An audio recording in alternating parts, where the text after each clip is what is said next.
Let's say you are a Trump voter, the kind we often hear about, an honest, hard-working American who put up with Donald Trump's unusual behavior because you wanted a president who would stop playing Washington's political games, bring a businessman's obsession with action and results, and focus on the economy. How's that working out for you?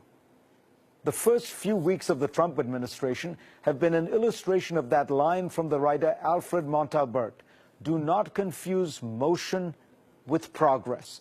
A rocking horse keeps moving, but does not make any progress.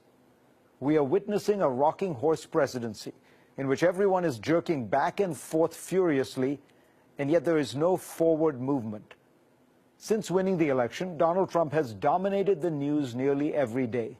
He has picked fights with the media, making a series of bizarre, mostly false claims about the magnitude of his victory, the size of his inauguration crowd, the weather that day, the numbers of illegally cast ballots, among many other issues. Now he's embroiled in a controversy about ties to Russia.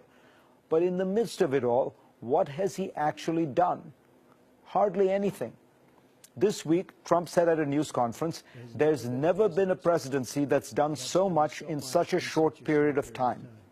Matthew Iglesias of Vox observes that at this point in his presidency, President Obama had signed into law an almost $1 trillion stimulus bill to revive the economy, extended health insurance to 4 million children, and made it easier to challenge discriminatory labor practices. Iglesias notes that the Trump White House has not even begun serious discussions with Congress on major legislation. Trump has issued a series of executive orders with great fanfare, though fewer than Obama at this point, but they're mostly hot air. Lofty proclamations that direct some agency to review a law, report back to him, consider some action, or reaffirm some long-standing practice. His one order that did something, the temporary travel ban, was so poorly conceived and phrased that it got stuck in the court system and will have to be redone. But what about plans to reindustrialize the Midwest, bring back jobs, revive the coal and steel industries? What, for that matter, of the explicit commitments that, quote, on day one, quote, he would begin removing criminal illegal immigrants and would label China a currency manipulator, push for a constitutional amendment to impose term limits on all members of Congress, get rid of gun-free zones in schools and military bases. All were promised, almost none has been done. There are two aspects to the Trump presidency. There is the freak show, the tweets, the wild claims, the fake facts, the fights with anyone who refuses to bow down to him, the media, judges included, and the ceaseless self-promotion. But then there is Trump, the savvy business person, who named intelligent heavyweights like Gary Cohn, Rex Tillerson, and James Mattis to key positions, and who has at times articulated a serious reform agenda.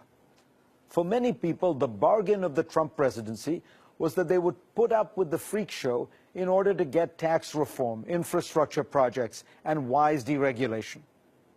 That may still happen, but for now at least, reality TV is in overdrive and not much is happening in the realm of serious public policy.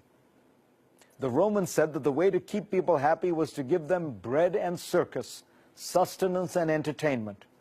So far, all we have gotten is the circus.